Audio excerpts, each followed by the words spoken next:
দুঃসংবাদ, কাছের মানুষকে হারিয়ে কান্নায় ভেঙে পড়লেন পারিজাত। ছোট পর্দার মিত্তির বাড়ি ধারাবাহিকের মাধ্যমে দর্শকদের মনে জায়গা করে নিয়েছে অভিনেত্রী পারিজাত চৌধুরী। বড় পর্দাতেও ধীরে ধীরে নিজের জায়গা তৈরি করছেন তিনি। আর সেই বড় পর্দার প্রথম ছবির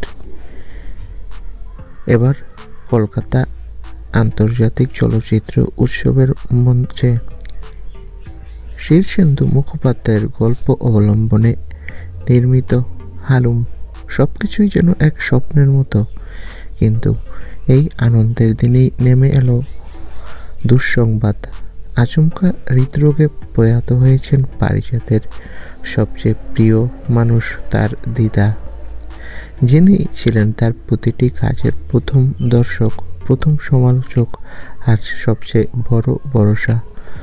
অভিনেত্রী চোখ ভিজে গেছে প্রিয় মানুষটিকে হারিয়ে, তবুও দিদার কথা ভেবেই তিনি উপস্থিত থেকেছেন ছবির প্রদর্শনীতে।